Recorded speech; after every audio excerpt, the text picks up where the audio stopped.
Political tensions are sky high in Massachusetts. And according to a new GBH News and CommonWealth Beacon poll conducted by MassINC Polling Group, a majority of people in the state are afraid we might see a repeat of the January 6th attack or other violent reactions to the 2024 election. GBH politics reporter Adam Reilly joins me now to break down some of the poll results. Hey, Adam. Hey, Craig. So the poll looks at both political tension and the likelihood of major violence.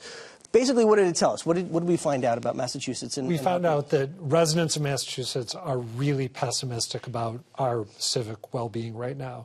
72% of the people who responded to this poll, 72% of residents, think that political tensions in America right now are either very bad or constitute a crisis.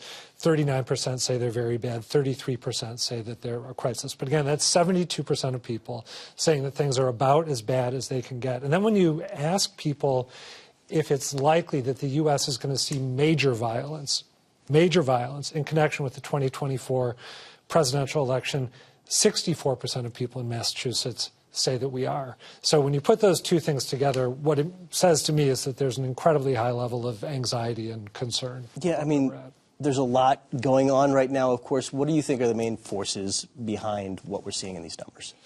Well, I think January 6th would loom large, right? And we get constant reminders of what happened on January 6th, including from former President Trump on the campaign trail, when he frequently will kick off rallies by playing audio of the so-called January 6th choir. So the way that, I mean, I think, you know, not to get us off on a topic that we could talk about for a half hour, but when you look at the way that event has been processed, it has not been sort of this event around which there was a collective reckoning and we decided, okay, the line was crossed there that we don't want to see crossed in our politics.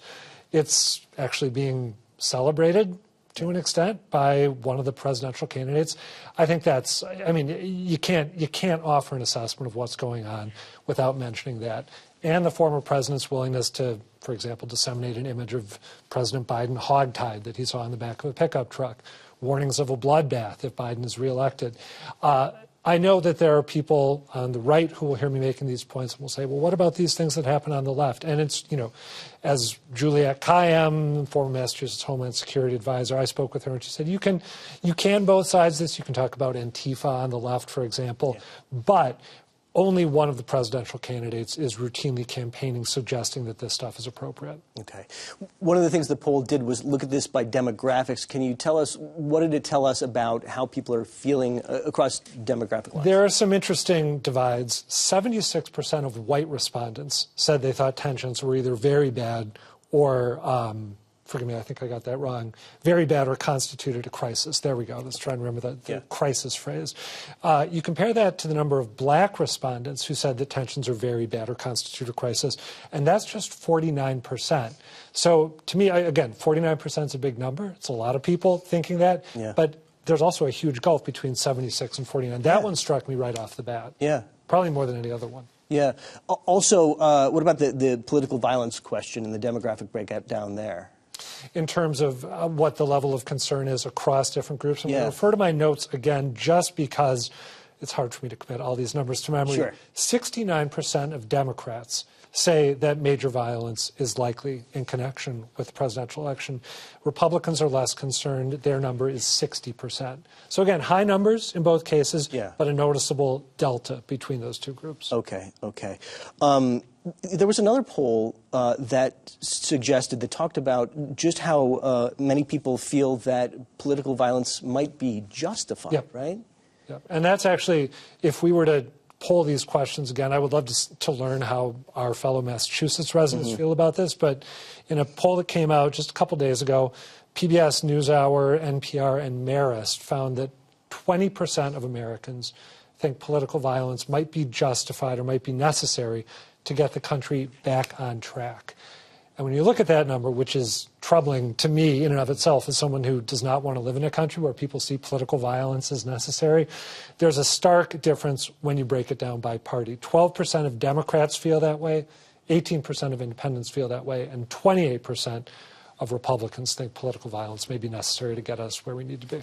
I think it's important every now and then to take a step back and think about how none of this is normal, right? I mean, it's not like you've done exactly these same questions, I think, in prior presidential elections, but like, this is not normal. This is a brave new world which is aberrant and troubling. And yeah, I mean, I think it's fair to say that I've got a few years on you, but as you and I were growing up, the idea that there was going to be, I mean, that phrase that we pat ourselves on the back on every election cycle, there's a peaceful transfer of power. Once again, isn't it remarkable? There's a peaceful transfer of power. Well, last time there wasn't, and there may not be this time. You reached out to the FBI, I know, for a story that you did about these poll numbers. What did they have to say about this? They did not want to comment on the specific findings in the poll, but they did say that their efforts are already underway to guard against a host of possible malign developments in connection with the 2024 election, including possible violence. And they want people, if they see something that they believe is suspicious or troubling, they want them to report it to law enforcement. So they say they're on it and that they want to hear from us if we are troubled by something we're seeing. Okay. Also, what do we know about the effect that this kind of fear, especially of political violence, could potentially have on voter turnout? There seems, from my research of research done by others, to be a couple different directions it could go in. Fear, as far as I can tell from cruising through the research over the last day or two, fear tends to depress turnout, which makes sense. I mean, if you're living in a country where you think you may, for example, be assaulted for going to the polls, you're going to think twice about going to the polls. Anger can drive up turnout. Negative emotions can drive up turnout. So we weren't really asking in this poll about whether people are angry or fearful about these things. So that remains to be seen. I think whatever emotion predominates could determine whether turnout's driven up or not. But if you look back to the last election, I think a lot of people were nervous and maybe angry as well. Turnout was incredibly high. Also, I have been struck over the years by the turnout in the Boston mayoral elections in the late 60s and early 70s. That was a time when the city was incredibly divided over busing, the use of busing to integrate Boston's public schools. And turnout was astronomical. I mean, more than twice what we see now on a regular basis.